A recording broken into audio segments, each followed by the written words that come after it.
How y'all doing? Just a second. I don't have to worry about being a professional because I'm not. How's the hello? Can you hear me? I can't hear me. Can you hear me? Can y'all hear me? Everybody can hear me? We're good? I'm loud, obnoxious. Awesome. Guess what, guys? I'm not a lawyer, but I studied on the internet, so that's got to count. This is my legal disclaimer for when I do offensive talks. Well, most of my talks are offensive, but when I do like breaking in talks, this is my legal disclaimer. It's like I will never try to steal from you or kill you unless you pay me first. Okay, I'm adorable. So when I talk about bad things that I do and really mean horrible things, and you go, that's really not nice. Remember the kittens. Okay, I'm adorable. I only do it when you pay me. Okay, so don't do any of these things if you're not getting paid or you're not in scope, because that would be bad and that hurts people's feelings, at least.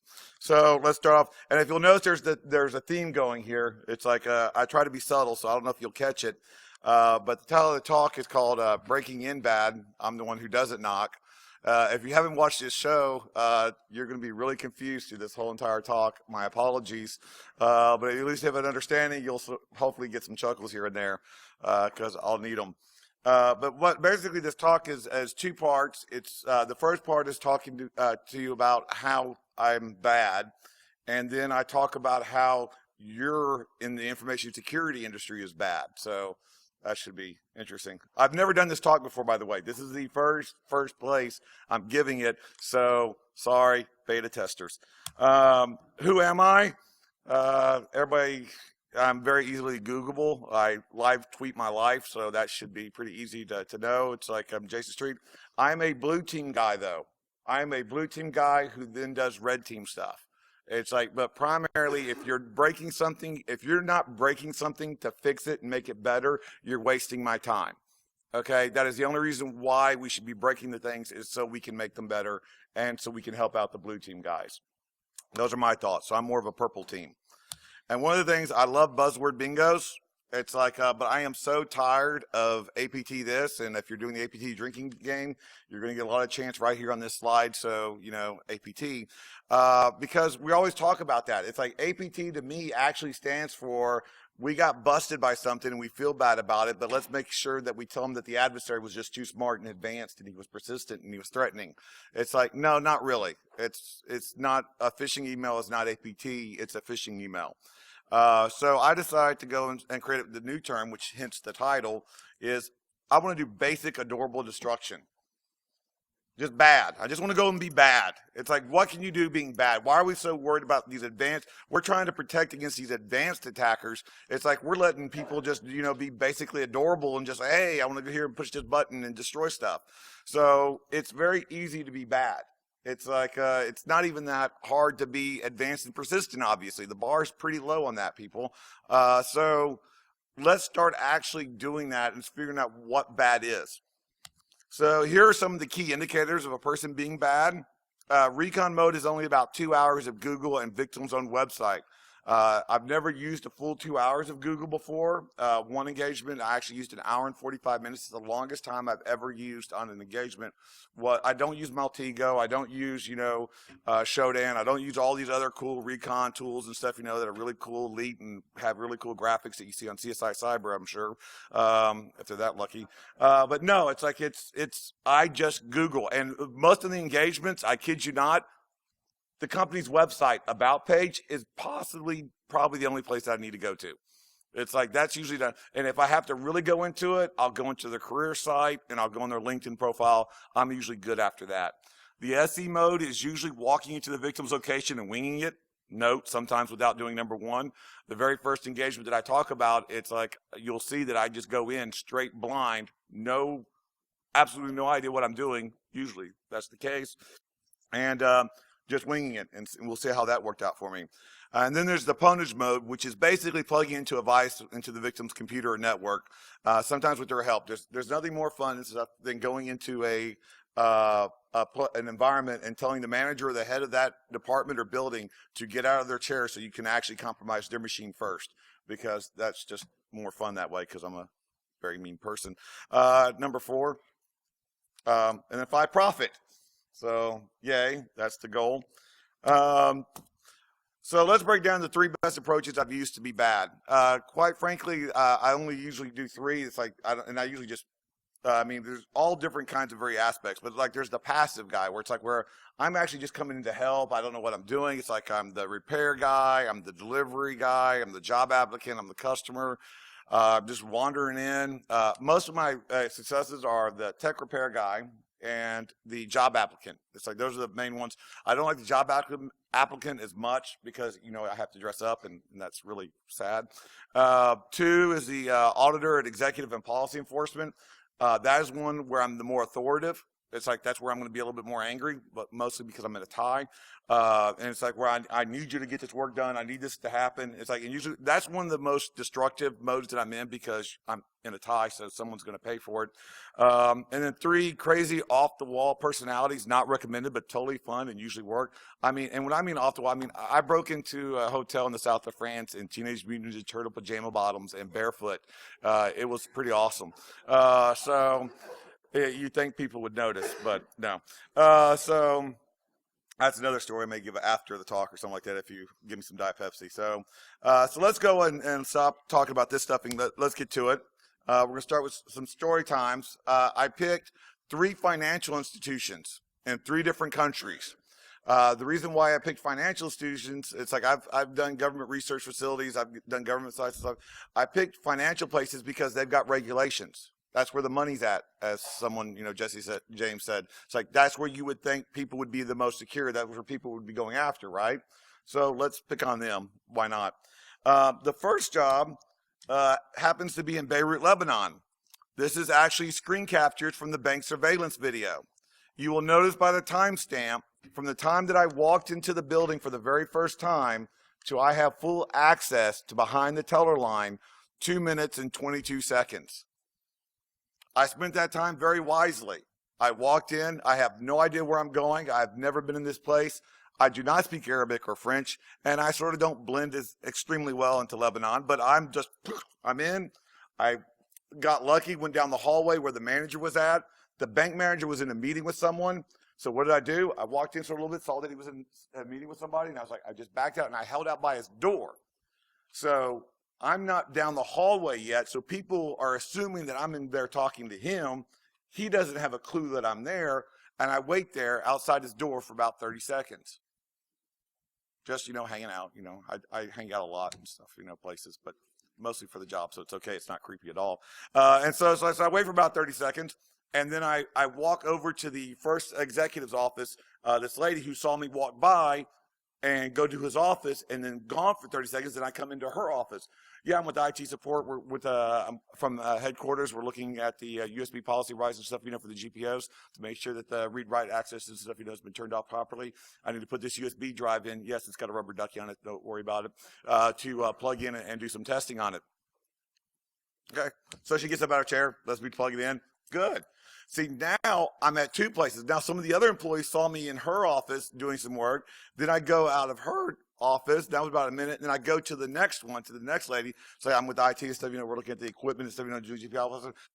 We've got a problem with one of our computers. Well, that's why I'm here. Never say you're a plumber unless you know how to plumb, okay? That's just basically, so I always go in as the IT repair guy because I can do desktop support. I can at least fake it pretty well. So I was like, okay, well, that's cool. Let me look at that. But first I need to go around the teller and I need to check out the rights, and then I'll start working on the computer.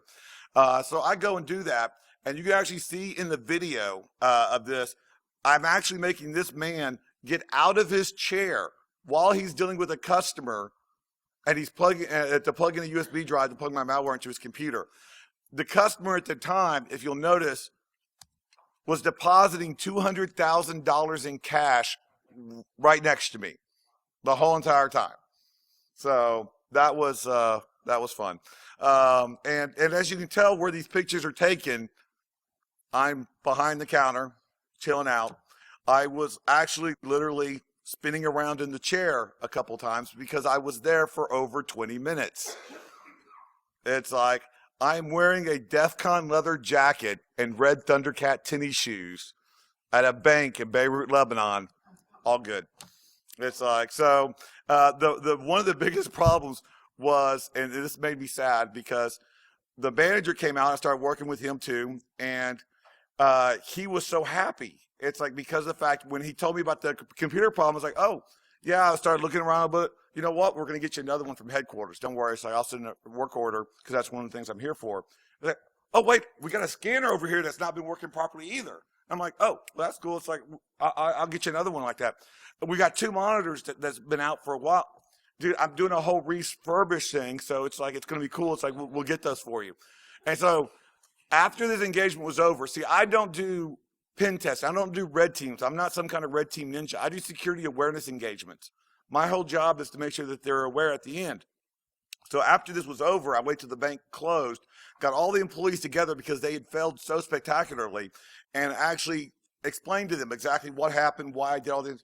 And one of the saddest moments, not the saddest, we'll talk about that one later, but one of the saddest moments was when the manager raised his hand like he was in grade school. And he's like, and I'm like, yeah? And he's like, we're not getting the equipment? And I had to tell this guy, it's like, no, I was lying to you. I'm a horrible person. And I felt like I was kicking a puppy. It was horrible. It's like, so that was really sad stuff, you know, but it's like, so I gotta, but this guy, the reason why I got this guy here and he's got a frowny face on it mainly is because the guy in the really snappy sweater vest, I got his user ID. I got his password. And these Sun Oracle boxes have smart cards for extra security. So I took that too. So it's like, because I wanted to show the bank, it's like, it doesn't matter how good your online attacks are if I can get physical access to them. So, but I only had a password, an employee ID, and a smart card.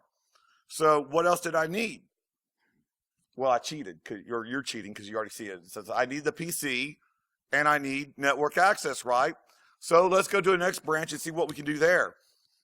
Well, I do need a computer, so I walk straight in like I know where I'm going, and I go into the break room. They had a nice little water cooler there, got some water, you know, I was a little thirsty, parched. It's like I waited for a couple, once again, creating some time, showing that I'm there doing something, and without one word, did not say a thing. I calmly walked behind the teller line, went to the computer that was on, shut it off, unplugged everything, and I took it with me.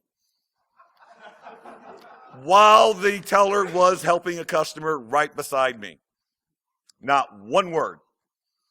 So now I've got user ID, password, smart card, and a computer. What do? Well, you go to another branch, say, hey, I need network access. I'm with headquarters and we're doing some IT stuff. And I got that. That simple. That was not advanced. That was not persistent. It was extremely threatening. Okay, I'll give them the T. Okay, I'll give them the T on that one. It's like, but it was very basic, and I am adorable, and it was very destructive. That's what occurs. It's like, so we get that and we see that, and you're thinking, it's like, and one of the things that people have told me, it's like, well, Jason, it's a foreign country. It's like they're more hospitable there. They're more friendly there and stuff. You know, it's like, well, it's sort of true and stuff. You know, in a lot of places. No offense to us Americans, we're still yay, but they're very accommodating when someone, you know, from another country is coming over and doing stuff, because it's like you got to be there for a reason. And usually I'm wearing a Microsoft, a hacked Microsoft counterfeit badge that says I'm a hacker, badge number elite, and I know a lot of the Microsoft employees love that I use that. But I did switch it up though. I got a professionally evil lanyard, so I come with warning labels. But that's not the only case. So I wanted to make sure that we understand that it's everywhere. It's not just in foreign countries. So let's talk about this job at the state treasury here in the United States that I was told to do.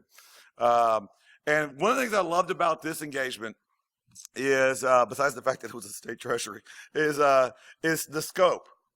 When we're doing pen testing, when you're doing pen testing, what is one of the worst things, okay, besides a Joomla install? Okay, it's going to be scope, because an attacker's scope is like this. This is an attacker scope. And then you start talking to the client, and they're like, well, we need you to do Monday through Friday. And we've got a certain amount of IP addresses, but we don't want you to do the production servers. There's 3 devs. Well, here's the Windows. Do this one. This should be good. It's like that'll give us a great scope of what's wrong with our network if you can just do it right here, and we'll be fine. Because that's exactly the way attacker looks at your network, right? They look at it just like this. No, it's like I went to do the state treasury, and they decided to give me a scope like this. This was their scope. Because the team that had already gone in, the company that was sub-hiring me, they had already totally destroyed their internal network. And so their unionized IT staff was, creating a conniption fit, going, no, well, you would have to have like access. You would have to like get in physically to do a lot of the stuff that they're saying. This is not the. So they bring me in, and I go and I see one of their that they have a remote office. I'm like, guys, you got a remote. Your headquarters look really nice. It'd be very hard to break into your headquarters. I did find a way in. It would require me to get into a dumbwaiter from going in through the basement, social engineering my way through the side, but getting right into the dumbwaiter, I'd be inside their internal area, but that would be dirty and it's messy and no. So I wasn't going to go after that one. It's like I would go after the remote office.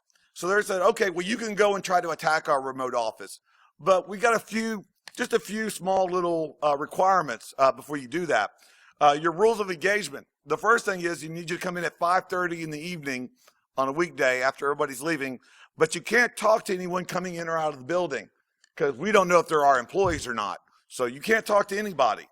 And oh, by the way, you can't jimmy into the doors. If the doors are open or they're unlocked, you can't even use cardboard because I'm really good at cardboard, not lock picks, to open the door. You can't do any of that. So if someone opens the door for you without you saying anything, okay, that's cool. You can do that. Once you get into the building, after you get into the building, you can only stay inside the public areas. Nowhere else. It's like just stay in the public area because it's like it's a tenant and we're just a tenant there. You can't talk to anybody in the public area. But you talk to the cleaning lady. It's like talk to the cleaning person and stuff that's there, but you can't lie to them because they're not part of the engagement. So as long as you tell them the truth and you don't lie to them and they're in a public area and you can get inside, sure. Let's see what an attacker could do. Let's see how that worked out for them, right? Let me hurry up and get my face off there because that's a great view of my nose. I didn't edit this video because, let's face it, it only took me 1 minute and 25 seconds in this video to get into the front door. I got to do more of these. It's the perfect time to actually get some Diet Pepsi as well. I'm trying the first door. It's locked. I didn't have a crowbar, and that was out of the scope of engagement, unfortunately, because those are always fun. But so here I am walking. This is the longest part of my compromise with their front door, was walking to it. And that's funny, but it's sort of sad because I'm being totally 100% honest. This is the longest part of the video. I'm doing this from my video recorder watch. It's like I'm recording the whole thing through a wristwatch. So sorry for the lack of Dramamine. So I get to the door. I try to open it. It's locked. Darn, whatever will I do? Well, I'll go put out my magical device, smartphone, and look like I'm doing something very important because I'm a business guy with a cell phone, and just loiter there for 3, 4, 5, 7 seconds, and then just walk inside. That was fun. And so now I'm inside, right? Thank you. It's like you're coming with me on all my conferences. It's like I need positive reinforcement. So I go in there. And now, here's the hard part. I'm in this lobby for 2 hours by myself. Do you know how bad my ADD is? My battery was like at 2% by the time I was done. There's only so much Angry Birds you can do in 2 hours, people. Okay? It's just, that's all there is to it. So I'm like wandering around. I'm like staying in this lobby. It was torture. I should have charged them extra. Okay? But I'm in there for 2 hours waiting. Finally, I hear the cleaning lady on the second floor. Good enough. Okay. It was a public area. So I go to the upstairs and let's hear what happens with this. There's my nose again. Yay. Remember my caveats. I had to be 100% honest through this whole engagement.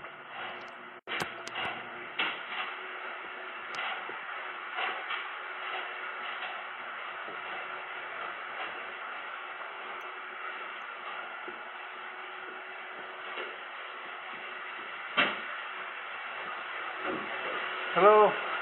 Hi. I'm in trying to get back in the suite. That's the truth.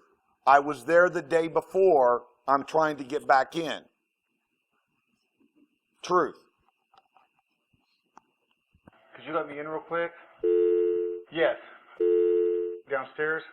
No, no clean. Me no. Could you let me in? I can't get in.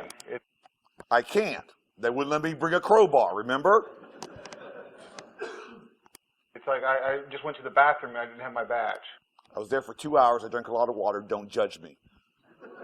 And I didn't have my employee badge either. It's like I have a legitimate employee badge. I did not bring it with me. I didn't say it was their badge.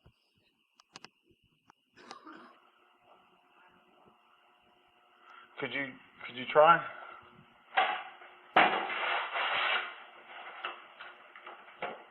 Thanks. I just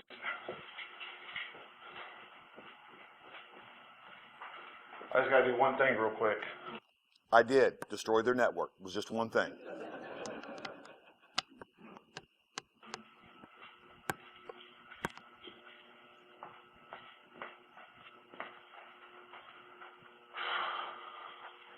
Working too late. I like to think that horrible laugh I have is endearing to the people, right? That's why I use it. And also, I am working late that night. I was on the clock.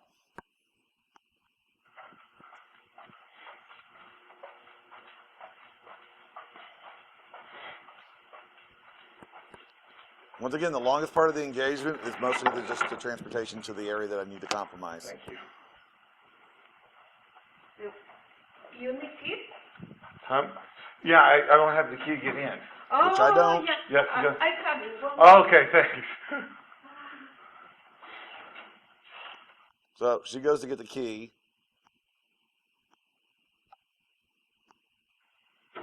Right. Yeah, she's got the key. Okay, I'm good, thanks. Bye. So I'm talking to someone. Thank you. Okay. See you later. Now I'm inside. Now I have to admit that I was a little dishonest at the last part. I said I was going to see her later, and I didn't. Okay, that was the only lie I did in the whole engagement. And also, do you notice how I was on the phone? It's like even if I wasn't talking to somebody, you act like you're talking on the phone. So when the person comes, it's like, oh no, they got the key. It's all good. Like you were getting verification that someone else, you had an alternate means to get something, but they're just helping you out first. And then I got inside and I had full access to their network and they were not very happy with me. It's like, though I did show them vulnerability, right? So let's go to the next one. This is the, seriously, are you really buying this story? Because I've told you some stories. There are some places that I've gotten into that, I mean, and the employees looking at me and they're looking like, dude, you so don't belong here. And I'm like, you are so correct. It's like, but they still let me in. And I'm like, are you serious? I can tell you don't believe me and you're still walking by. You are a bad person. It's like, so that's what I'm going to talk about. I'm talking about these, some of the stories I've done. I've done some really weird ones, but I'm going to share with one of the most horrible things that I've ever done. Well, professionally anyway. It's like, and I call this engagement my Jason and the terrible, horrible, no good, very bad social engineering engagement, because I did feel really bad about this one. And to give you a little bit more information, this was in Kingston, Jamaica. It was for a financial institution. But the problem was, I'd done the engagement 2 days already, And it's like, and I already got into the offices, some of the sanctuaries, but they wanted me to go to the headquarters. Headquarters was really pretty secured, pretty locked down. I'm like, okay, well, that's going to be tough. But I did an hour and 45 minutes worth of Google. I mean, seriously, that was a lot of work for me, and because I don't like working very much. But I finally found a way in. They had a charity organization that was on the same network, sharing the same emails and stuff. So guess what that means? In scope. So I'm going after those guys. So I have an assistant call in. Well, not my real assistant. It was the guy who was hiring me and stuff to come down. It's like he called on the phone and said, yeah, we got this TV producer I'm his assistant here on the ground. He's about to be leaving, but he's doing a show on charity organizations and companies doing public good in the community. He wants to talk to you. So he puts me on the phone. It's like, yeah, what's going on? Yeah, I was having dinner with blah, blah, blah, and we were like talking about different community events. And then I heard about yours, and I'm like, oh my gosh, you're perfect for this show. You have to be on my TV show because you're awesome. It's like, but I got to fly out at 6 o'clock tomorrow morning. It's like, I got to meet you. It's like, anytime today I can meet you. It's like, I'll make it happen. It's like 2:30 or 3. Yeah, hold on a second. Cancel my 3. No, this is more important. Cancel my 3 o'clock. I got you. We're there. I'll be there. I'll see. Where you located at? Okay, cool. So I show up 15 minutes early to the main headquarters. Their building was across the street, but oops, I'm an American, right? So I just go into the other. Hey, I'm trying to get to the charity organization. Where is it? Oh, it's like across the street. Can I go to the restroom real quick? I always like to go to the restroom, not because of all the Pepsi, but I tend to get lost when I'm trying to look for that bathroom. I mean, I have gone 2 hours looking for a bathroom before, and some of the places I've got into have been totally terrifying. It's like, well, also fun. But so it's like, so I go, sure, you can go into the bathroom. So it's like the secured lobby area. They're very security conscious down there. It's very well organized. I mean, it was actually a good thing. They have very good security controls. And so their security guy opens up the door for me, and it's like, and there in the little lobby, it's like, there's a restroom. So I go over to the restroom and stuff, and I go into the restroom, and it's like, I didn't really go. I just, washed my hand, do the blow dryer, so you can tell, like, yay. And then I walk out the door, and I mean, the guy almost practically followed me into the stall, okay? And as soon as I get out the door, he's like, I mean, it's like, there is no way I'm going to veer off in this direction or veer off in this direction. I'm coming straight back to the door where I came out of. So, crap. So I go out and I'm like, okay, cool. So I go over to the other side and I go and talk to the manager of the charity organization. I'm like, yeah, let me see what's going on. And I start talking to her. It's like, yeah, we want to, but hey, do you have an executive, someone that works with the company, someone, says, oh, the board of directors for the charity organization's here, and he used to be the CEO of the company. Can I talk to him? That'd be great. So we go up to his office, and I start talking to him, and I'm like, here, you know what? I could tell you all this time about what kind of great people you are and what a great thing this would be, but I got on this USB drive a video clip from one of our previous TV shows, and I can just show it to you, and you'll see exactly what we're going with. So just plug this right in. Thanks. And he did. And he plugged it in, and these error messages popped up. And I think it's honestly because the malware that I had was combating with the malware that he already had on his computer, and they didn't like each other. So he calls in tech support. So tech support comes in, and this is a contracted tech support. So they're out of scope. So now I'm freaking out because he's like, well, he really wants to see this video really bad, right? So he's like, no, I'll get it. And I'm like, no, it's okay. I'll email it to you. I'll email you the video clip. It'll be fine.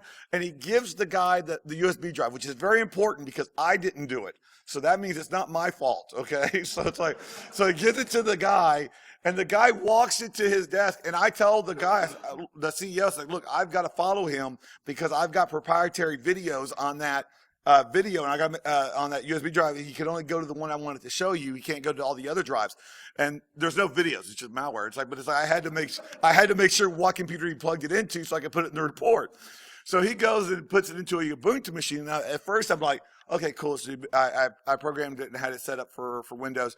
And then I realized, oh, Ubuntu's awesome. It runs it well. And I was like, crap. Now I've got to make sure I put this. So now I've got theoretically, domain admin on all his clients and this network as well. So that was great. So then I go back into the office. And here's the horrible, terrible part. I have to spend the next 15 minutes talking to these wonderful, generous, beautiful people about how they're going to be on television. This lady gave me a copy of her book. She's the Mother Teresa of Jamaica. And it's like, and I'm like telling him like, and I mean, I was getting into it. I was like, oh, okay, what we're going to do is we're going to have an employee at a cube and she's doing her work, working on the computer. And what's going to happen is we're going to transition and go over the rest of the cubes. And it's going to go out the window. And then we're going to have like a blurring effect right here. And it's going to go out into the streets of Jamaica. And it's going to be that same lady that was at the cube. She's now on the street helping a child. And it's going to show how your company brings in, bridges that gap. I was believing this would have been a good show, people. If there's some producers in, y'all should talk to me. We can make this happen, right? And so I had to leave that engagement and stuff. And what I usually do on engagement, once I go out and I do it, I go out and I finish compromising the people. I'll go out for 2 minutes, and then I'll walk back in. And I immediately talk to every person that I talk to, and I tell them what I did was bad and why it was bad.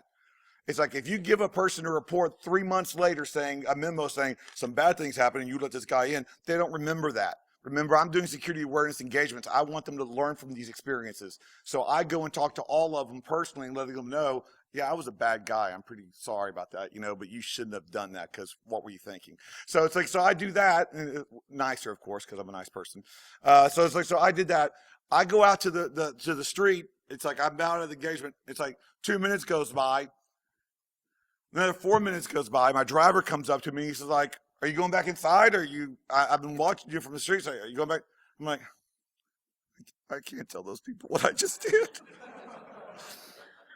Not gonna do it. It's like, and for the first time, I actually had to call my client. I was like, you're gonna have to call him and tell him what happened because I'm not telling him. I'm leaving. I'm going back to the office. I'll see you there. It's like I felt bad. I really did. It's like I still had my ice cream to celebrate, but it didn't taste as good. It was a little bitter. But and that's what I did feel really bad about throwing them so harshly. It's like so. It just goes to show you, it's like it doesn't matter what kind of story, what kind of method that you use. They've always been pretty successful. And why is that? Don't you dare tell me it's because users are stupid. Don't tell me that it's because they didn't know what they were talking about. One of the biggest problems is people don't like to think bad things are going to happen to them. Guess what? I'm going on a plane tomorrow and dying. I got to fly to Denver. It's like the plane's probably going to crash somewhere around Indiana. It's like if that's off track, then you'll realize why the plane crashed, right? It's like, who wants to think about that? Is that a great, pleasant thought? No. So we don't think about those things. Oh, I had to start off this work today. I'm probably going to get compromised. Some guy's going to come in and steal all my data. That should be fun. And then I'm going to have, pizza.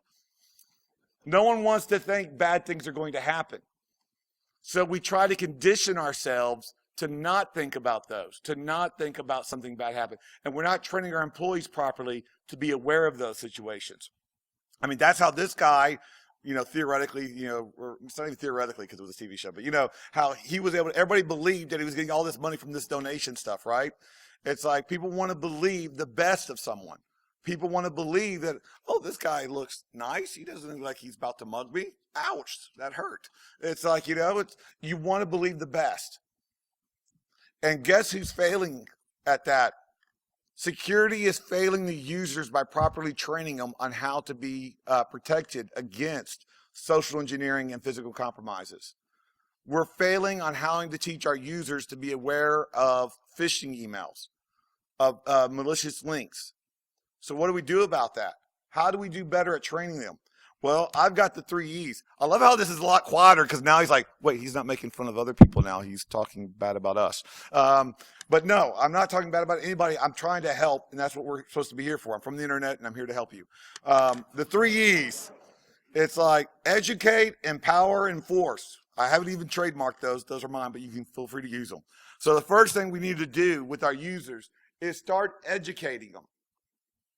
But don't just educate your users, educate your team, educate your security team, educate your IT staff, and let them know that this is what needs to be done.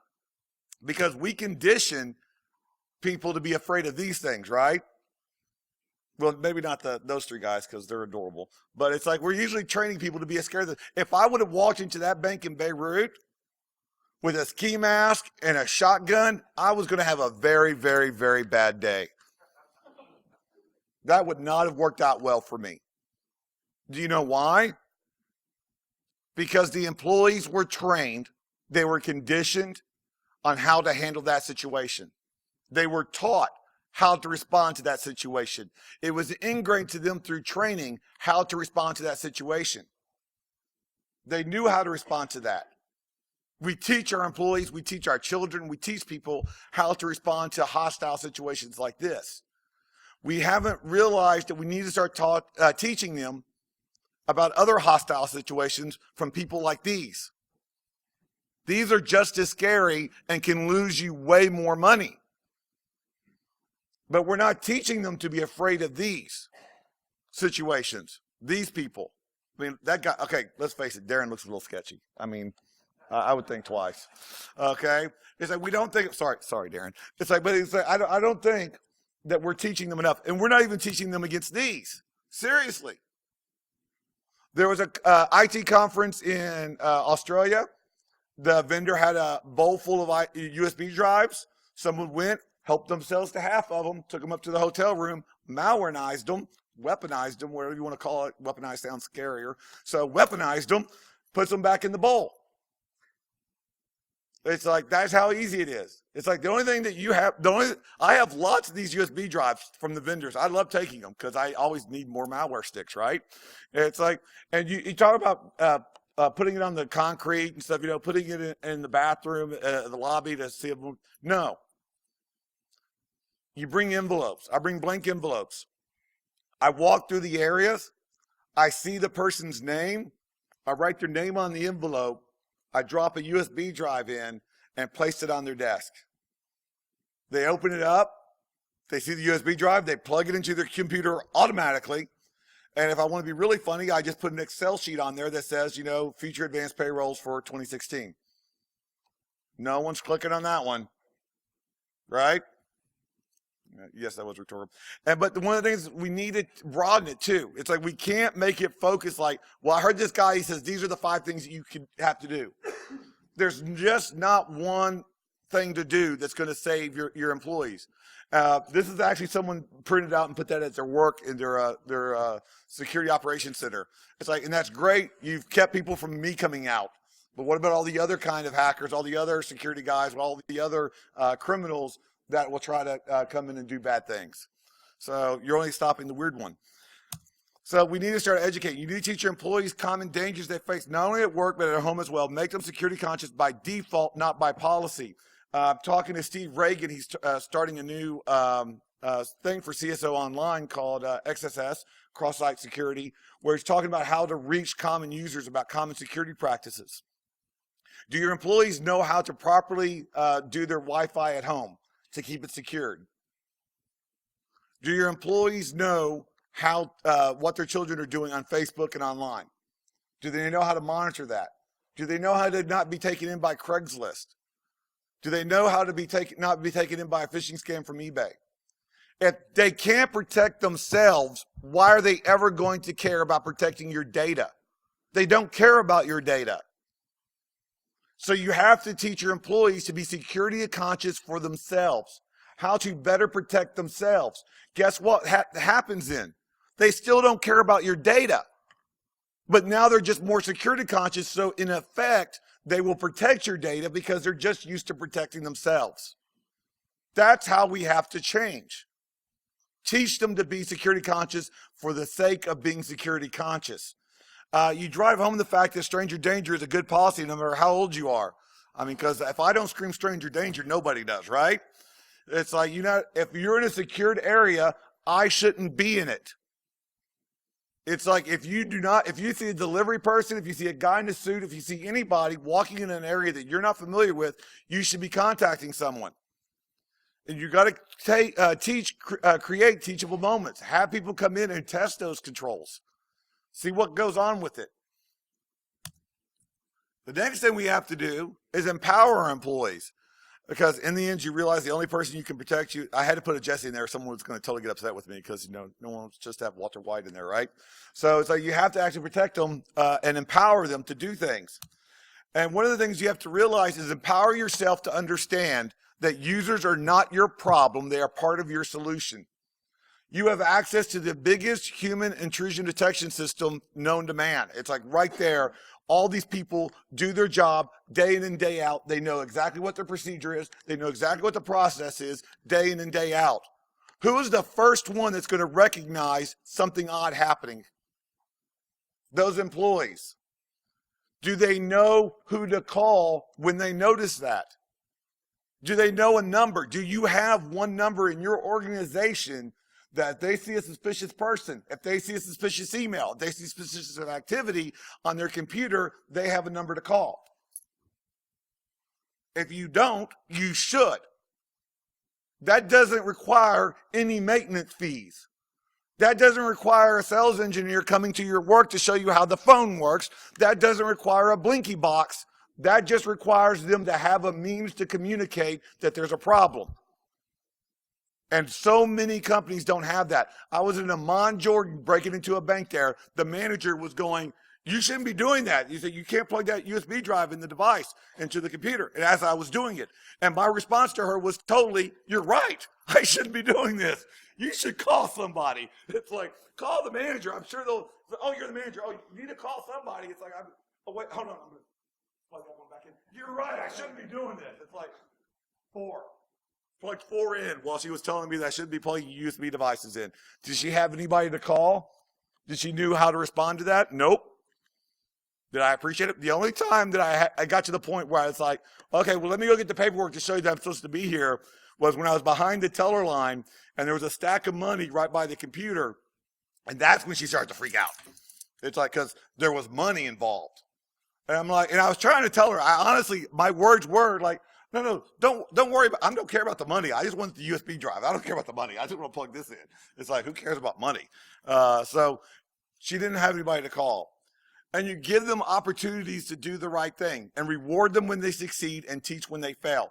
On every engagement, I spend the last day of the engagement getting caught. Deliberately trying to, so I can report people's names of the people that stopped me. I do not record one person's name of that failed. Not one.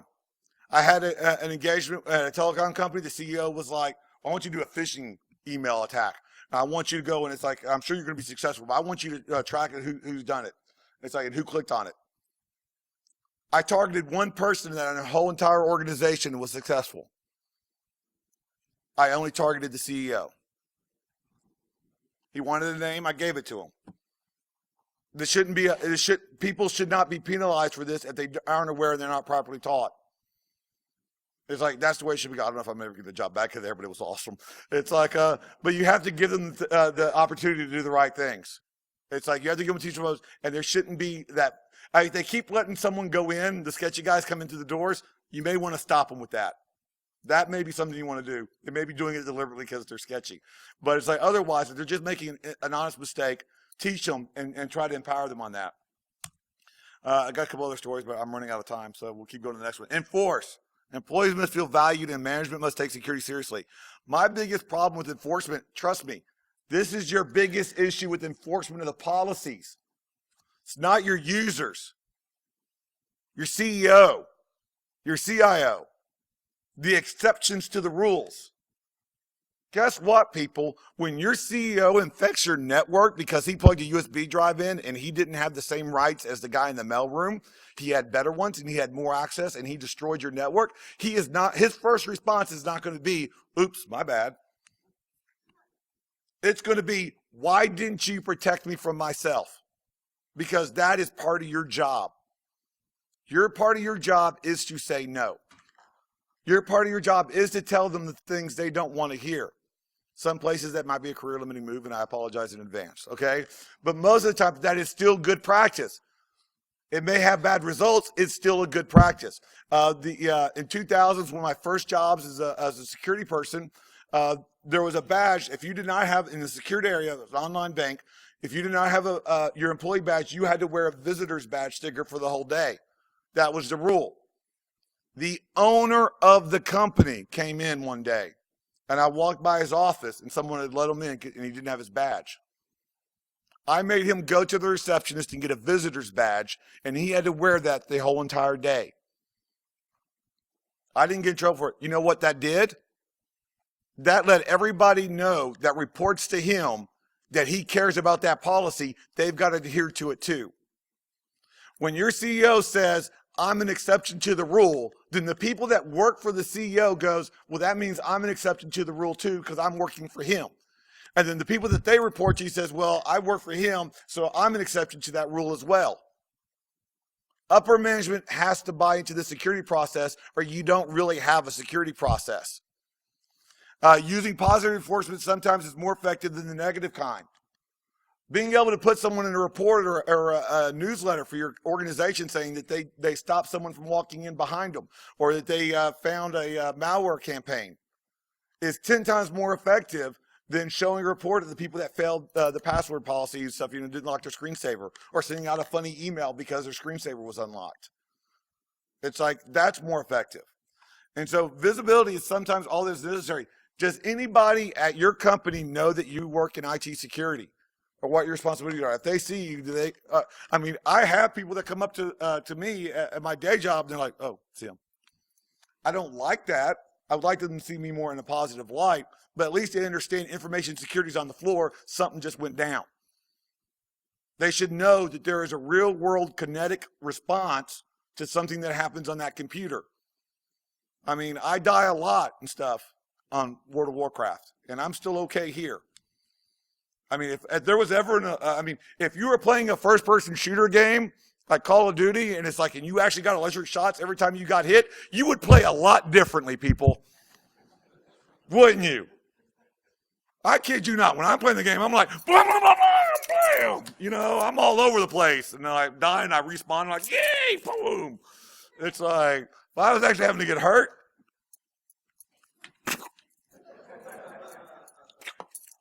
that's my whole action. So we have to understand that there's got to be some visibility to it. There's got to be some responses. You got to show them. And so what's my summary? This is my summary. I hate bad guys winning. One of the whole things on this whole talk is this is a bad guy. I personally hated Breaking Bad. The whole time through, I was like, this guy needs to die. He's really evil. He's really a bad person. He should feel bad. It's like, it was sort of entertaining and stuff, going through it. But at the very end of the day, why are we letting the bad guys and the breakers get all the attention when it should be the defenders and the people that are building it up and trying to protect against these people? They should be the one profiting, not just these bad guys smiling. Make them work for it. Make it harder for them to get in. Make it harder for them to do what they're supposed to be doing, which is doing something bad. Throw a little bit of rant at the end. Sorry about that.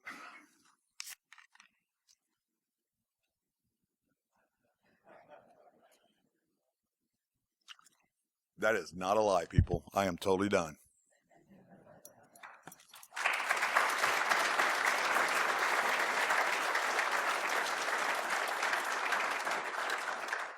Any questions? Yes. Like on a job? No. You got to understand. People like this. It's like when I'm in a conversation, like people like, oh, you're Jason. Like, I am nobody. Okay. It's like being someone known in this industry is like being that guy who invented the invisible braces in the dentist convention. Okay. That guy is a famous orthopedist. Okay. People know his name. They're like, oh my gosh, it's Dr. Cruz. Ooh, Dr. Cruz, can you take a picture with me? He walks out of that dentist convention. You know who he is? He's a dentist. That's it. So no, it's very easy to walk through. No one knows who I am. I have no ideas of grandeur, dude. It's like I'm just this guy. It's like, so no one's ever noticed me. I'm not even as popular as the YouTube kid on the Star Wars kid on YouTube. So yeah, I'm not even close to being that guy. He's got more celebrity than me. Yes. All right, well, I'm going to be here all day, so if you want an awkward hug or ask any other questions or tell some really other weird stories that I couldn't put up here, feel free. Bye-bye.